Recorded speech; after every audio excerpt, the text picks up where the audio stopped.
Sinagot ni Isabel Ortega ang tanong kung nakaramdam ba siya ng pagtampo matapos mag-solo backpacking trip ang nobyong si Miguel Tan Felix sa South America. Sa guesting nila ni Sasa Girl sa Fast to Quit Boy Abonda nitong Biyernes, sinabi ng actress na no hard feeling siya kay Miguel pagdating sa naturang biyahe ng aktor. Kasi umpisa pa lang po nung pagkakakilala ko kay Miguel, alam kong mahilig na talaga siya mag-backpacking and mostly solo. Solo backpacking talaga yung gusto niya to explore the world, sabi ni Isabel. Ayon kay Isabel, magkaiba ang dynamics nila ni Miguel kapag magkasama silang nagtatravel kumpara sa kung mag-isa ang binata. Siyempre, pagkasama niya ako may ganong factor pa na kailangan pa niya akong isipin. Iba yung dynamic namin pag bumibiyahe kami at siyempre iba rin pag mag-isa lang siya, sabi pa ng actress. Kinumpirma rin niyang pinaghihintulutan nilang isa't isa na magkaroon ng space sa kanilang relasyon.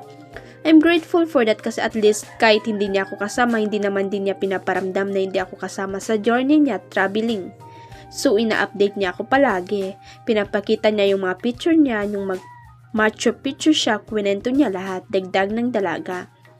Inihayag din ni Isabel na may magandang relasyon si Miguel sa kanyang pamilya.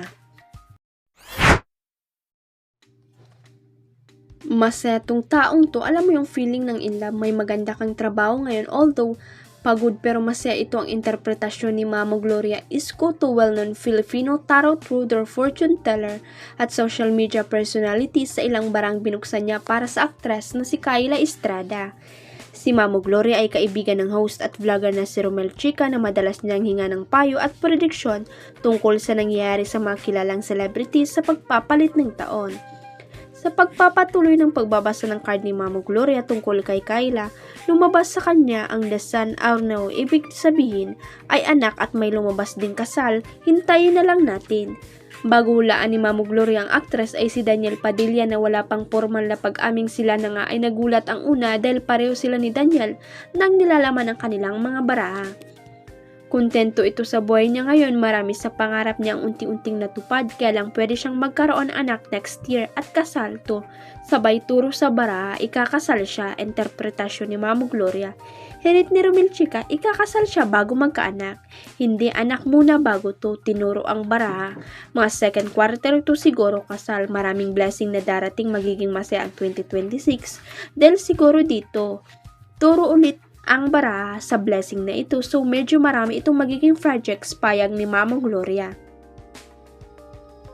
Tinanong ulit ni Romel Chica kung ang tinutukoy ay ang kasalukuyang girlfriend ni DJ at umuo naman ang tarot reader, pero wala pa raw pamamanghikang magaganap sa ngayon. Pinag-iingat din si Daniel pagdating sa pera dahil pwede raw siyang mascam. Ingat lang siya sa pagkakatiwala ang tao. Pareho sina Daniel at Kyla na successful ang taong 2026 nila. Huwag kalimutang i-click ang subscribe button at i-ring ang notification bell para sa latest at legit chika updates.